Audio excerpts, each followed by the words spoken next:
I looked down at my hands. They weren't shaking anymore. Can you add a clause? I asked quietly. She tilted her head. Go on. I want it on record. My parents are not to contact me. Or Nina. No letters. No surprise drop-ins. No birthday cards pretending it's all okay.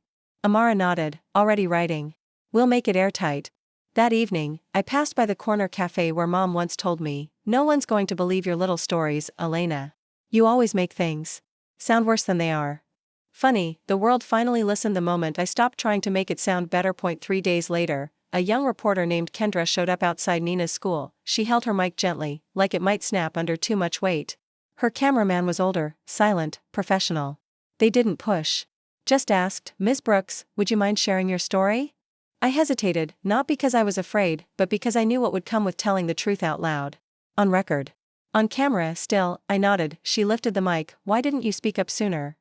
I looked past the lens, toward the swing set behind the school, the one Nina had refused to play on since moving there, because no one ever asked how I was doing. I said, they just called me dramatic. Kendra's eyes welled up. She whispered, thank you. 2 days later, I pulled into the parking lot of the small group shelter where Nina had been placed temporarily. The building wasn't much, peeling paint, cracked sidewalk, but it was clean. The staff were kind. They called her by name. Nina sat on a foam mat in the corner of the playroom, cradling a stuffed dog missing one eye. She looked up when I walked in, her face lit up for a split second. Then dimmed. Do I have to go back? She whispered. My heart shattered. I crouched in front of her, my hands resting on my knees. No, baby, I said softly.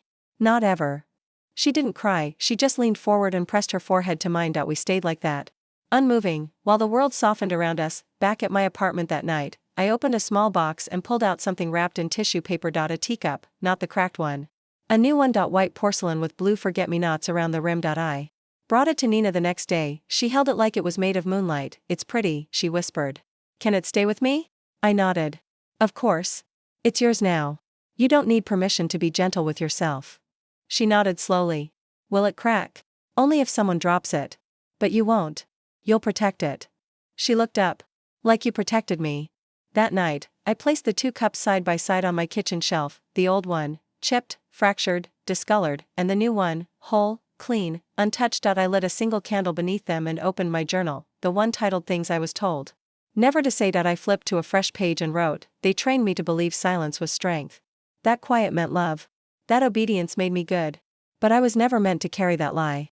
And now, neither is Nina. I paused, then added, they may have broken me. But I am not broken now. I am the voice that child me once begged to hear. And finally, she can rest. Epilogue. Months later, the court granted me full guardianship of Nina. We moved to Providence together.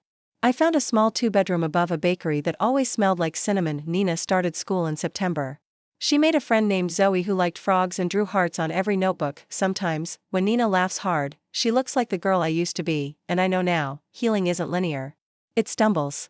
It bleeds. It forgets and remembers in waves, but it happens. 1 truth at a time. 1 teacup at a time. The end. Sometimes the deepest scars are the ones no one believes. But silence doesn't have to be your legacy. Have you ever been gaslit, silenced, or made to feel invisible? Tell me your story. I'll read every word, and I'll believe you. I froze. We hadn't spoken since we were preteens riding bikes to the library. I hadn't even known she had my number. I answered. Hey, Rachel. Elena, she said, voice shaking. This is going to sound weird. But, do you have a minute? Sure. She exhaled. It's about Nina. I sat upright. She told me this morning Tyler grabbed her arm so hard she cried, she said. Then told her, don't be a drama queen like Elena. My jaw clenched. She's scared, Rachel continued. She asked if she'd get in trouble for telling me. Said your mom told her it's rude to complain about family. I felt my pulse rising. She's 8, Rachel whispered. Just like we were. My throat closed. She asked if it was normal. If other girls get locked in closets when they cry. My fingers gripped the phone tighter. She said she didn't want to be bad like Elena. That night, I sat at my kitchen table and stared at the growing wall of evidence taped above it. Medical files. Photos. The shredded bracelet. The half-birthday photo. Then I reached for a small porcelain box. Inside, my old chipped teacup, white with delicate blue vines. The one I'd used to sip chamomile tea while pressing ice to bruises. In the dead of night, they told me I dropped it. That I cracked it, that it was my fault. I placed it gently on the shelf above the evidence wall. Not as a relic. But as a marker. A symbol. That night, I didn't feel triumphant. I felt steady, and that was enough. 2 mornings later, there was a knock at my door, sharp, measured, like a warning. When I opened it, my father stood on the other side. No smile. No pretense. I heard you've been digging, he said. His eyes were hard, cold. The same ones I had learned to flinch from as a child. You're going to destroy this family. I didn't flinch. Not this time. I'm not destroying anything, I said calmly. I'm just refusing to stay buried under it. His jaw tightened. You're making a scene. Like always. Not a scene, I replied. A statement. He stepped forward, toe brushing the threshold. Don't think your little files and photos mean anything. You were always unstable. He turned to leave. Then tossed over his shoulder, you were never anything but a burden. The door slammed behind him, but I didn't crumble. I sat back down, opened the folder on my laptop, and whispered, they never loved me. They just loved the power they had over me. The next afternoon, I stood in front of the mirror in my hallway, clutching a flash drive in one hand and my old teacup in the other. I didn't wear black. I didn't wear anything dramatic, just a navy blue blouse, jeans that didn't rub against my healing thighs, and my hospital badge, because I wanted to walk in not as a victim, but as myself. I drove to the Eastwood Community Center. There was a school board meeting that evening. Nothing special, just a monthly gathering where parents complained about cafeteria menus and bus delays, but tonight, my parents were being honored with a Legacy in Youth Development award. Decades of PDA leadership, community donations, and raising strong, resilient children. I sat near the back. Alone, the folding chairs creaked under shifting bodies. Fluorescent lights flickered overhead. The room smelled like cheap coffee and floor polish. The board chair, Mrs. Calloway, stood at the podium, smiling politely. Before we present the award, would anyone like to say a few words? I rose, heads turned. My mother's body stiffened. At the front row. My father's hand gripped his blazer. I walked to the podium slowly, calmly, plugged the flash drive into the laptop, and said into the mic, just one thing. I clicked play. Lily's voice filled the speakers. She was sobbing. Pleading. Mommy, please, I didn't mean to drop it. Please don't shut me in there again. Then my mother's voice, cold, clipped. Well, maybe if you listened the first time, you wouldn't be punished. Go. A silence fell so heavy it felt like oxygen had left the room. A woman gasped near the front row. A teacher covered her mouth. A man shifted uncomfortably in the back. I looked out over the crowd. I'm Elena Brooks, I said. Daughter of Marjorie and Alan Brooks. Sister of Tyler Brooks. The ones being honored tonight. I took a breath. I waited years for someone to say something. But all I heard was silence. From the third row, a voice spoke. I reported. A bruise on Nina's arm last spring, said Mrs. Zern, Nina's music teacher. She stood up slowly. No one followed up. I asked the principal. Never got a response. A man behind me rose next. We're the neighbors. Every Saturday, we heard screaming. We thought someone else would say something. More voices, more truths. The room shifted. Then my father stood, pulling a paper from his jacket. She's unstable, he barked. Hospitalized 3 years ago. Mental health history. I have documentation. You should know what kind of person you're listening to. He held it up, triumphant, but from the far right corner, a woman rose. I'm Dr. Marin, she said firmly. I'm the physician on that file. That document has been tampered with. Everyone turned. She was never admitted for psychological evaluation, Dr. Marin continued. The file was for physical injury. This copy has been forged. The room froze. My father's hand dropped. His face drained. I walked back to the podium, slowly placed the cracked teacup on it like a closing argument. This was the cup I drank chamomile tea from, I said. The night Tyler slammed me into a wall and told me I was lucky he didn't go harder. I looked at my mother. You told me it cracked because I was careless. You told me I always made things worse. I turned to the crowd. I was taught to believe that silence was safer than truth. But silence protected them. Not me. And not Nina. Security approached. We're going to need you both to come with us, one officer said. My parents didn't resist, they didn't speak, they were escorted out, not as community leaders, but as people whose shadows had finally caught up to them. As they passed me, my mother's eyes met mine, blank. Not rage. Not regret. Just absence. I didn't blink. I in the hallway near the coat racks, I saw her, Nina. She stood behind the doorframe, holding a coloring book and a crayon. Her pink backpack still hung from her shoulders. Her eyes wide. Dry. She didn't speak. She didn't cry. She just looked at me, and I knew that look. I had worn it, too, that night. I didn't sleep. Instead, I opened a new journal. The cover was dark gray, simple, with gold embossed lettering, things I was told never to say on the first page. I wrote, they never hit me hard enough to kill me. Just hard enough to keep me quiet. But silence isn't my legacy. I stared at it for a long time, then I closed the book, stood up, and placed it on the shelf next to the cracked teacup. Point one fractured. One hole. Both finally safe. A week later, I sat across the desk from Amara Cross. My attorney. She was sharp-eyed, silver-haired, and moved like someone who never missed a detail. Her office smelled like old paper and peppermint tea. The windows let in golden light, slicing across polished oak floors. She pushed a manila folder across the desk. Child Protective Services filed formal charges against your parents this morning, she said. Child endangerment. Tampering with school reports. Falsifying medical records. That last one's especially damning. I didn't speak. Amara's voice softened. And Nina? She's been placed in temporary care. But your petition for emergency guardianship was accepted. You'll have a hearing in 7 days. He raised a brow, stepped aside. Inside, the house smelled like rosemary chicken and lemon-scented cleaner. My mother was setting the table. For places, she glanced up when she saw me, stiffening. Her eyes flicked to the pie. Peach, she asked, fresh? From my kitchen. She nodded. Like that earned me a single point. Put it by the window, she said. Dinner's almost ready. I did. Then followed her to the hallway. Mom, I said softly. I was in the attic the other day. She froze, spoon in hand. I found the album, I continued. The one labeled 1990 to 2002. She didn't move. My pictures were gone. Did Tyler do that? Or was it you? She turned to the mirror by the pantry, adjusting her lipstick. You always made everything so heavy, she said. Sulking at birthdays, crying at Christmas. I told your father you had a flair for theatrics. My mouth opened, then shut. So you tore them out? She glanced at me through the mirror, calm as a statue. Not everything is an attack, Elena. She turned back to her carrots. Dinner was a performance. Tyler and his fiancée Lauren sat across from me, all sparkling conversation and smiles. Her parents, visiting from Vermont, talked about vineyard tours and wine subscriptions. My place card was at the end. Nearest the swinging kitchen door. Farthest from the candles. I sat in silence, cutting my food into tiny pieces I didn't eat. Lauren leaned over halfway through the meal. Tyler told us you once locked yourself in a closet over a ribbon, she said, laughing. So dramatic. My mother chuckled. She used to do that sort of thing all the time. Cry over nothing. Tyler grinned. Remember when she bruised her knee and Dad canceled poker night? You'd think she lost a leg. Laughter swirled around the table. I sat frozen. My hands clenched under the table, nails digging into my palms. This is the last time, I thought. The last time I pretend this is normal. Then it happened. Tyler reached across the table to grab the mashed potatoes. His elbow knocked into the teapot, full of scalding water. It spilled directly into my lap. I screamed. The pain was instant. White hot. Blinding. I shoved back from the table.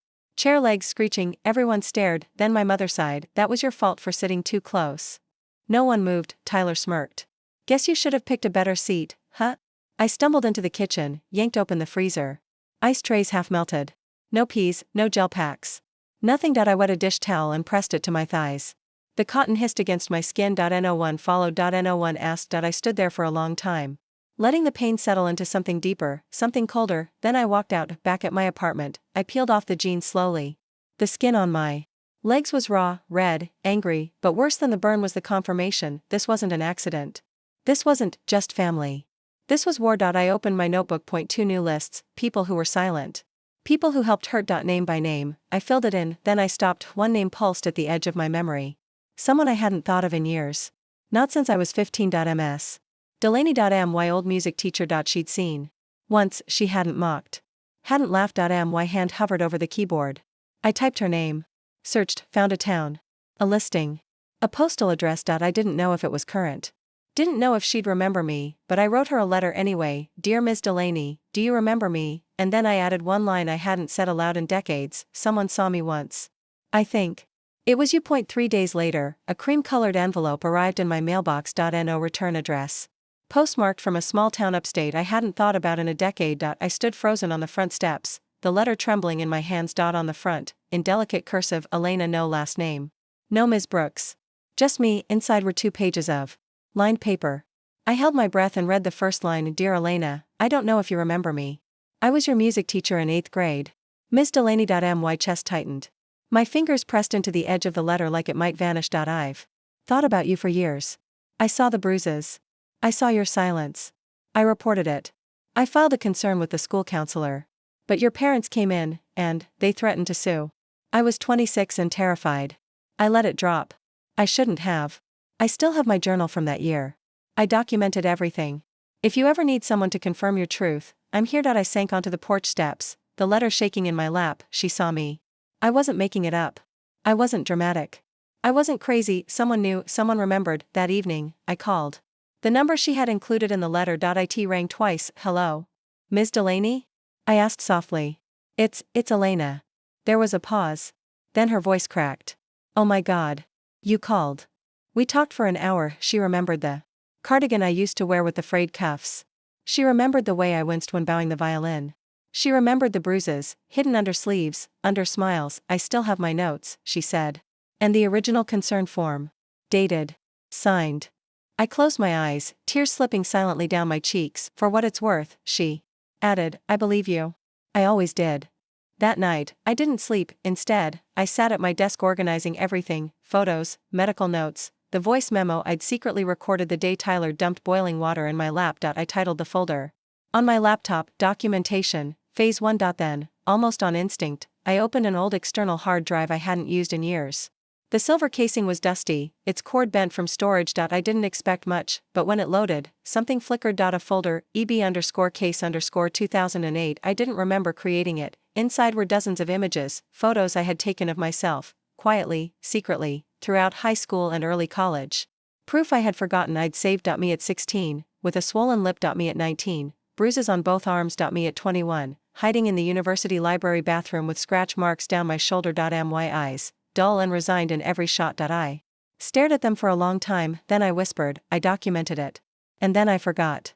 Not because it didn't matter, because I had been trained to believe it shouldn't. The next morning, I uploaded everything to a secure cloud drive. I titled the master folder, Project Witness. It felt like drawing a line in the sand. Not for revenge, for truth. So that, for the first time, someone might say, this happened to me, and it was never okay. I was still staring at the upload progress bar when my phone buzzed. Rachel McKinley. Isolated, each event seemed small. But lined up, they formed a pattern. One any medical professional would have flagged. If this were a patient case file, someone would have intervened years ago, but this wasn't a case. This was family, and in families like mine, no one ever counts the bruises. After my shift, I sat in my car staring at the steering wheel. The sky was a dull steel gray. Snow threatened the air, but didn't fall. I reached into my coat pocket and pulled out the bracelet. The one that snapped on the kitchen floor. Still stained with dried blood. I wrapped it in a strip of gauze from my first aid kit and whispered, this ends with me. It's not going further. That evening, I returned to the house. Not for a confrontation. Just groceries. Mom had texted me that morning, eggs, milk, and the oat milk creamer she liked for her tea. No mention of the bruises. No mention of Thanksgiving. I rang the bell. Still had a key, but it felt wrong to walk in unannounced. My father opened the door. Well, he muttered, look who decided to show up. I smiled politely.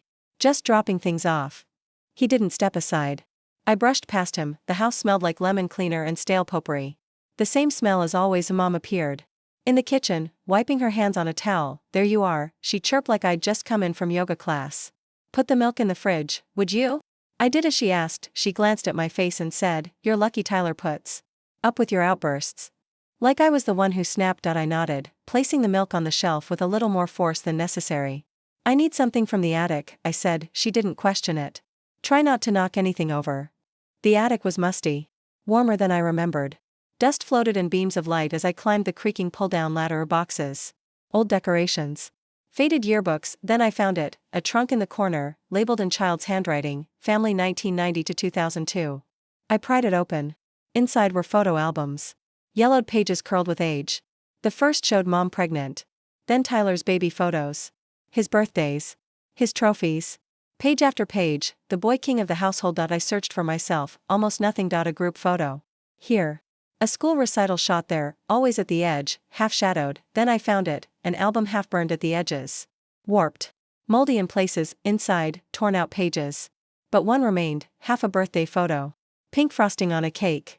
A small purple heart drawn in marker. Elena's day. My throat tightened. I remembered that cake. Strawberry and cream cheese. Tyler had wanted the pink ribbon off my dress that day. I'd said no. He tore it off and shoved me into the linen closet. Locked it from the outside. I was 8. I cried. Screamed. Then whispered.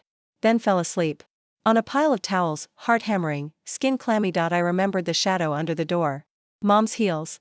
She paused. Then walked away. She knew I was in there, and she left me. I took the album, closed the trunk, and walked back down the stairs.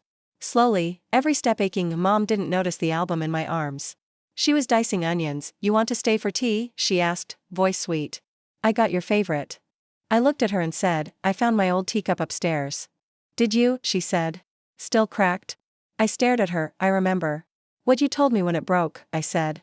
That it was my fault for dropping it. She nodded as if that settled it. Things crack when you're careless, Elena. That's just life. I didn't reply. I wrapped the cup in a towel and slipped it into my bag. She didn't ask why. Back at my apartment that night, I opened a shoebox from the back of my closet. Inside, medical summaries, receipts, a photo of me at 14 with a bruised jaw, and that same pink birthday photo torn down the middle. I took out masking tape, and I began to build a wall. A wall of evidence. A wall of silence. I stepped back and wrote at the top, the case against silence. Then I stared at it for a long time, and for the first time in years, I didn't feel crazy. I felt right. 2 days passed. I didn't hear a word. No missed calls. No messages. Not even a forwarded meme from Mom, the kind she usually sends after pretending nothing ever happened. I sat on the bench near the lockers during my break at work, sipping burnt coffee from a chipped hospital mug and scrolling through my phone. That's when I saw it, a single message, from my older sister, Marla. Don't make it worse, Elena. You know how Tyler gets. Just let it go. Just let it go. Those 5 words crushed me more than my brother's elbow ever could. Because I hadn't expected Marla to pick a side, let alone his. I should have known better. I'd seen this before. At 9, when Tyler locked me in the backyard shed because I took the last Pop-Tart.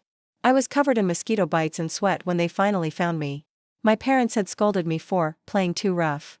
My mother laughed, you're always so dramatic.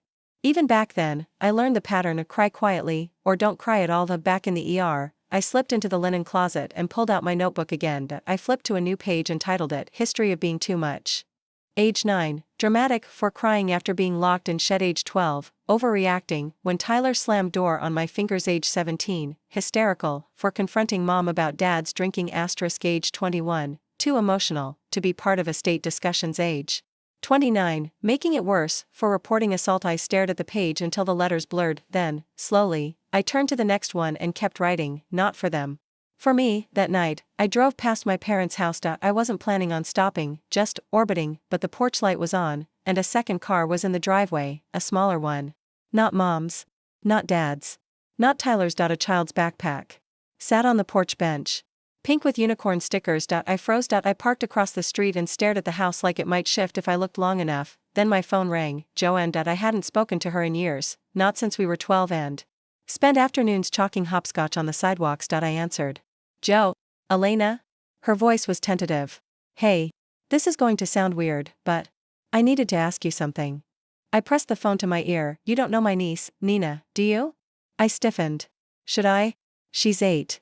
Staying with your parents right now. My sister was deployed, and, well, your mom offered.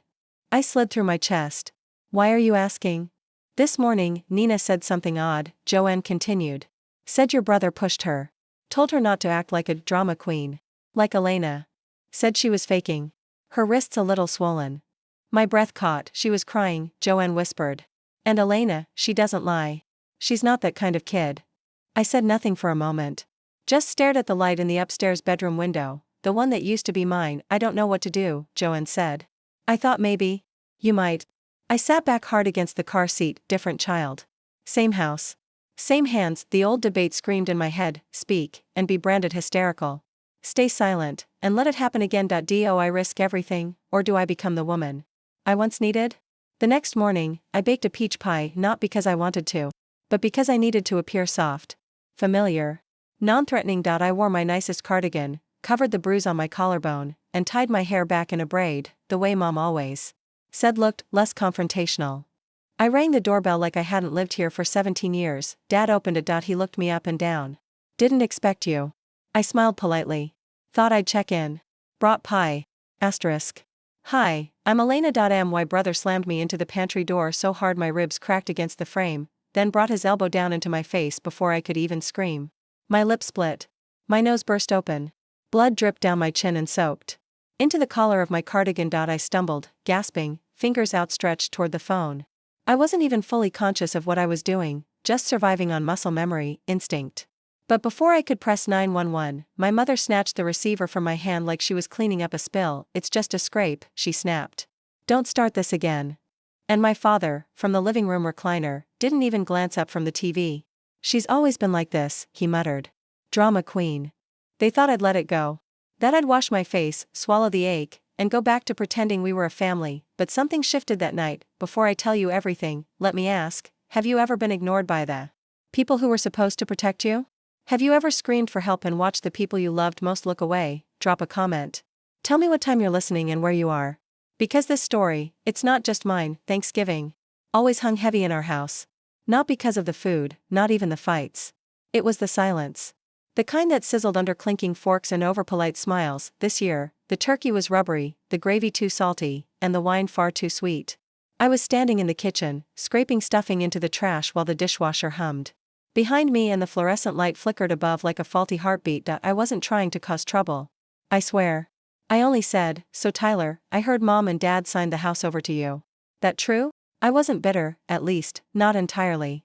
I just wanted to understand. I'd been the one who flew home when Dad had his first stroke.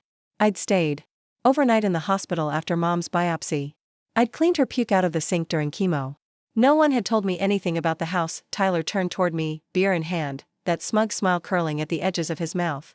The same smile he used when he blamed me for broken windows or missing cookies as kids. Why do you care? He said. You haven't lived here since, what, high school? Thought you were too good for Eastwood. I was working, I said evenly. I was here when it counted. He laughed. Sure. Flying in from Providence for a few days doesn't make you family. I wiped my hands on a dish towel and turned off the faucet. All I'm saying is, if we're talking about the family house, maybe the whole family should be part of the conversation. Then it happened. In an instant. He lunged. 1 second. I was next to the counter. The next, I was pinned against the pantry door, ribs screaming. Then his elbow crashed into my face. My vision exploded into white-hot stars. I crumpled. I couldn't hear anything except the ringing in my ears. I tasted blood. My breath came in short, terrified gasps. I fumbled toward the wall, toward the phone. I don't even remember deciding to call the police. My hand just moved. I hit 9. Then 1. The phone was ripped from my hand. It crashed to the tile floor. I looked up, vision blurry. My mother stood over me, calm, irritated. Stop it, she said like I'd knocked over a vase. Don't be so dramatic. It's not a scratch, I whispered. My face throbbed, the skin around my eye swelling shut. She picked up the phone, sighed, and set it back in the cradle like it bored her. You always do this, Elena. You can never just let things go. In the living room, my dad didn't even turn his head. Here we go again, he muttered. Always with the scenes. I looked at all three of them. Tyler wiped his knuckles on a dish towel. Mom was already back at the stove. Dad watched the game. Blood ran down my shirt. I staggered to my feet and caught sight of something on the floor. My bracelet. The woven one I wore to every shift in the ER. A patient had given it to me once, after I stayed by her side through the night while she died. It had snapped during the scuffle. Now it lay in a smear of blood near the baseboard. No one noticed. No one cared. I bent down, picked it up with shaking fingers, and turned toward the front door. I thought someone might stop me. Offer help. Apologize, but no one moved. The door clicked shut behind me. I stood on the porch in the freezing dark. Breath fogging the air. They don't see me, I said aloud, then quieter, but they'll hear me. By the time I pulled into the hospital parking lot 2 days later, the bruising had spread like a purple storm cloud beneath my eye. I'd tried to cover it with makeup in the dim light of my bathroom mirror, but no concealer could mask the swelling in my cheek or the faint crack in my lip. I kept my head down as I walked through the staff entrance of Eastwood Memorial, ID badge clipped to my coat. The vending machines hummed. The fluorescent lights buzzed. I passed 2 orderlies on their break. They didn't say anything, but one of them gave me a look. Not a curious look. A concerned one. I in the staff restroom. I locked the door behind me and stared into the mirror. My right eye had turned the color of plum wine, swollen along the edges. My lip had stopped bleeding, but the split was red, raw. I wet a paper towel with cold water, pressed it to my face, and let out a slow breath. A knock startled me. Elena, a soft voice asked. It's me, Ava. Ava was one of the new hires, a pediatric nurse fresh out of school with freckles, hopeful eyes, and a lanyard full of pins shaped like cartoon cats. I cracked open the door. Oh, she said quietly, her gaze dropping. Sorry. Didn't mean to. She paused, then added, are you safe? Not, what happened? Not, who did that to you? Just, are you safe? I nodded slowly. Slipped on the back stairs, I lied. Black ice. She held out a coffee. Here. Thought you might need it. You always take the early shifts, even on holidays. I took it. Thanks. That's kind of you. We walked together to the break room. Jorge, one of the trauma nurses, looked up as we entered. His eyes flicked to my face, then back down. A silent check-in. Men don't always ask, but some know. How to look. They saw me, not fully, maybe, but more than my own family ever had. I stayed quiet during rounds. Worked through the intake queue, cleaned wounds, checked vitals, comforted a 12-year-old with appendicitis. My body moved on autopilot, steady and competent. But inside, something kept pressing at my ribs, begging to be acknowledged. On my 10-minute break, I slipped into the supply closet. Not because I needed gauze or gloves, but because I needed to be alone. I sat on an overturned crate, pulled a small black notebook from my bag, and flipped to a blank page. November 30th, 2024. Orbital bruise, 6.5 centimeters, minor laceration to lower lip, chest tenderness from impact, injury sustained at family home. Assailant, brother, Tyler. No aid offered. Attempt to call emergency services interrupted by mother. My hand shook. But not from pain, from something deeper. Something that had been ignored for so long it felt foreign. I kept writing. History of incidents. Age 6, pushed off swing, scraped chin. Age 8, locked in basement closet overnight. Age 13, tripped on stairs during argument, sprained wrist. Age 17, called unstable for crying after college rejection. Age 24, excluded from family inheritance meeting. Age 29, gaslit during physical assault. I flipped to the next page. The list continued.